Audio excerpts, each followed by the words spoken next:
So ito ho mga ka-action, welcome naman sa ating panibagong video, panibagong reaction mga ka-action, mga kakampeng. Ito na po, nagbigay na po si Senate Bato ng reaction tungkol po ito sa pagkasibak ni PNP Chief General Nicolas Torre III.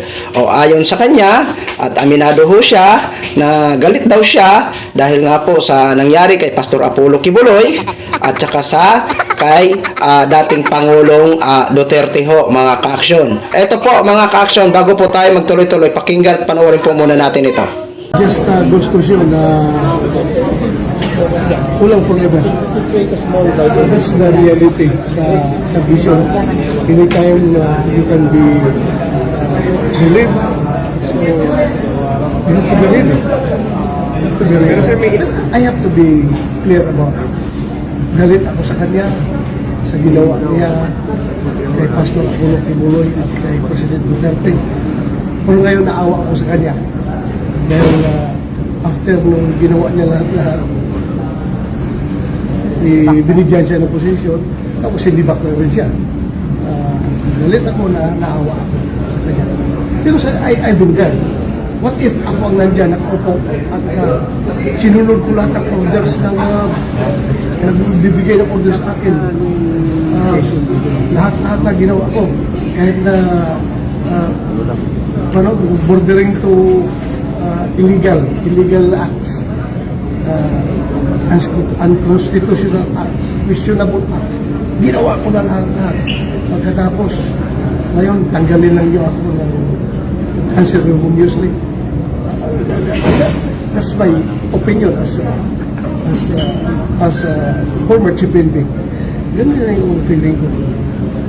But then, it doesn't erase na talaga masama ang loob ko niya sa kanya, sa ginawa niya ako pa ni Pastor Kibuloy at panahon ni President Duterte yung ginawa niya. Masama ang loob ko sa kanya. But right now, naawa ako sa kanya. Until now, masama loob yun? Until now, sir, masama loob? Yes! Hanggat hindi pa ipalit si Pangulong Duterte, masama pa rin ang loob ko. Kahit na may palit, dahil ginawa yun eh. Sir, kahit nag-meet kayo nung kahit humingi siya ng payo sa inyo nung nakaraan? Well, I had to be professional. I am the chairman of the Senate Committee on Public Order and Dangerous Drugs. I have the oversight function over the law enforcement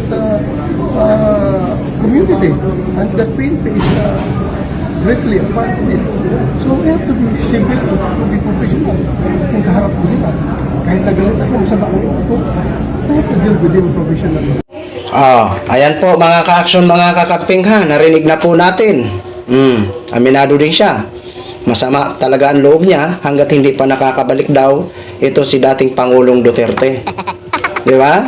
Alam naman po natin, sus, kahit hindi na siya kuna ng statement o reaction, alam naman po natin kung ano ang kanyang nasa loob.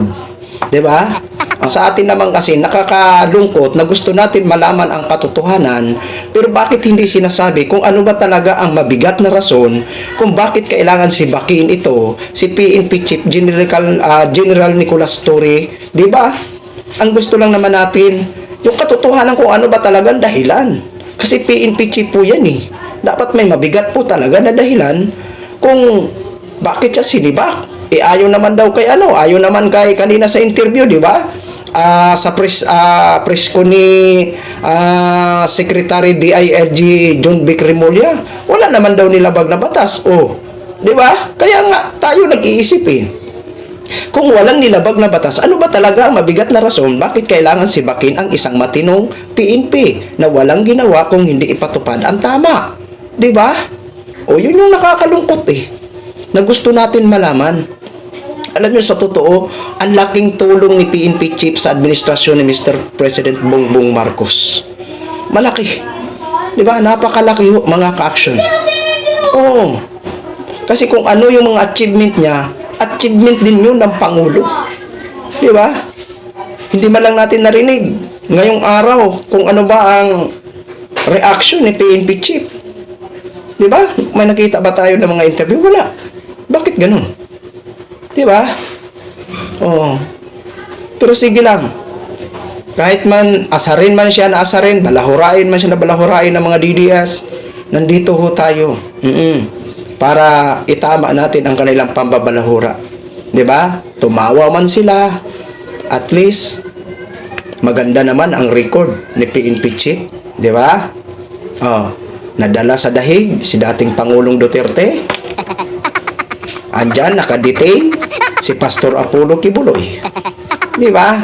O ito si Sinit Bato, aminado siya. Galit daw siya. Dahil nga po sa nangyari kay Kibuloy na naaresto at saka pagdala sa dahig kay dating Pangulong Duterte. Oo, pero naawa daw siya. Di ko alam kung naawa ba talaga. Di ba? Oh, yun lang po mga ka-action, mga kakamping no. I-share ko lang ho sa inyo yan. Maraming salamat po sa ating mga viewers Luzon, Visayas at Mindanao all over the world. Ako po ang inyong lingkod, si Action Man. Good evening, everyone.